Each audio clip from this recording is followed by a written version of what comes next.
Hey, I'm Chase, and today we're building an epoxy wood table.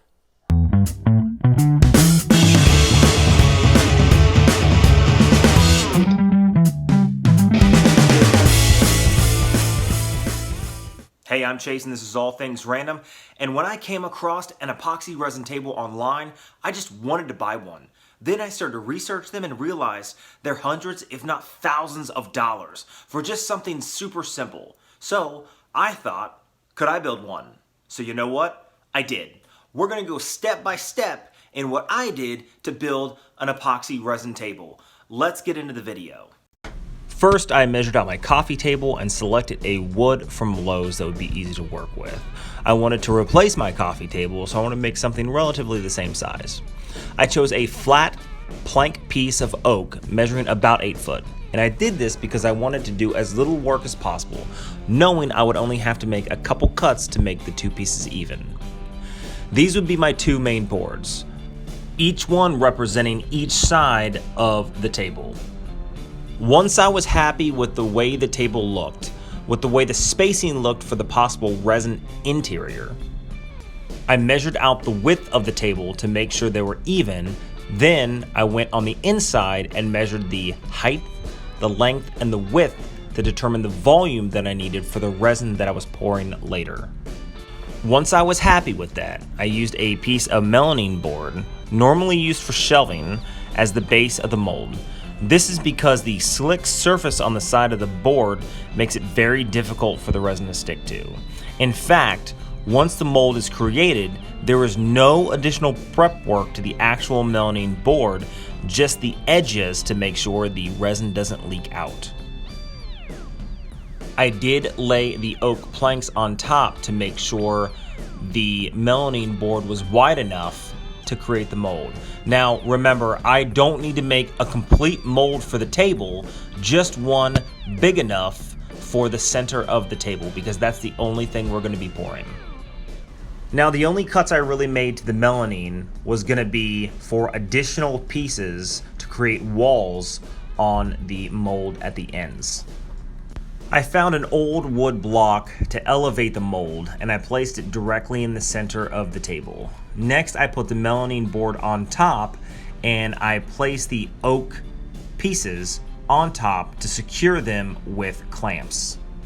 For this, I really just picked up a few cheap Walmart clamps because that's all I had available at the time, and they seem to work decently. I think I spent a total of $14 on 4 clamps. Now you want to make sure the spacing is correct with the spacing you had prior for the resin pour, and you want to make sure that the clamps are clamped down very secure. You don't want any space between the melamine board and the oak. Next, I use these small pieces of melamine cut earlier to create the wall for the mold. With a hot glue gun, place a small bead of hot glue along the edges so that no resin leaks out during the pour and the hardening process. This will just create a small rounded edge that can be sanded down later during your finishing work. I made sure to get both sides and verified there's no gaps in the glue. My family gave me several types of pigments to choose from, all from Black Diamond, and I started initially with a sampler kit of 12 pigments so I can make a better selection. Finally, you want to make sure the mold is level, because we're going to be using something called Glaze Coat from Lowe's or Home Depot, and this resin self-levels. So if it's uneven, you'll get a thicker side on one side and a thin, weaker side on the other. I've used this resin in the past because it's extremely easy to use. I've used it before as a glaze coat for another table that I'll show you at the end of the video, and I wanted to see if this would actually make a good hard resin center. Now it's extremely easy to use. It's a 1-to-1 ratio. So if you're doing a big project like this, it's literally one container of the resin and one container of the hardener. You add the pigment and you mix for 12 minutes. This is very important. If you do not mix the resin thoroughly, it will not harden properly. As long as everything is level, you just pour the resin, Hit it with a heat gun, which is extremely important because you want to make sure all of the bubbles are taken out. Either hit it with a heat gun or you hit it with a torch, and you let it sit for 12 hours and it self-levels. Everything spreads out and it hardens just like it should. I myself had to do this 3 different times because I kept running out of resin because my math sucks when it comes to volumes. Now after the last pour, I let it sit for 36 hours just to make sure everything was hardened up.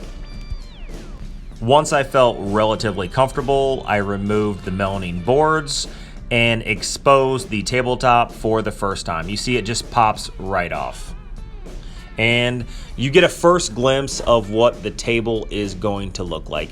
You can see there's some slight seepage from where we didn't seal the oak to the melamine, but all that will be removed during the sanding process. And yes, I should have used more resin, but it was still pretty strong. Now next, we're gonna sand the tabletop. All I have is this little mouse from Black & Decker, and I started out with 80 grit sandpaper to just remove everything off the top. This process didn't take very long because 80 grit sandpaper tears through it pretty fast.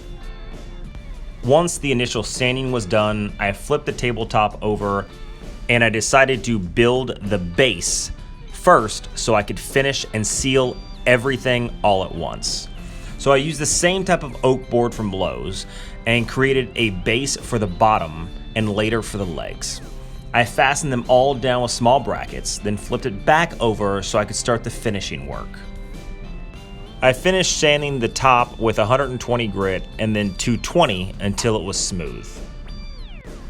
I then used isopropyl alcohol and a rag to get any of the dust off the top. Now I use alcohol because it has a high evaporation rate, so it leaves no residue behind. And this is when you really see the potential of the tabletop with that wet surface.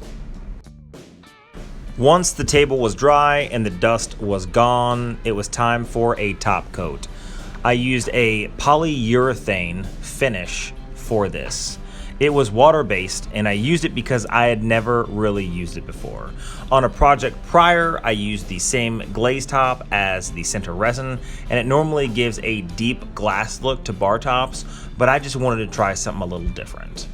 Now after 12 hours of letting it dry, I applied another coat and waited an additional 10 hours and then another coat after that. I also applied a single coat to the legs and the base of the table.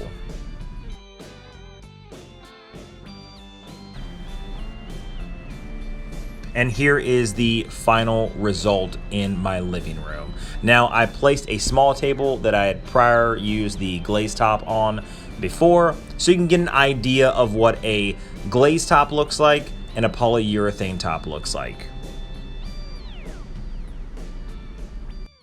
Now at the end of the project, I will tell you that I'm not the biggest fan of the polyurethane coating. I would have preferred to have used the glass coat that I did on that smaller table that I showed in the video. But all in all, the process was extremely simple, and I look forward to building another table and shelves in the future. Now, if you like videos like this, hit that subscribe button down below and leave a comment of what you would like to see next. Until next time.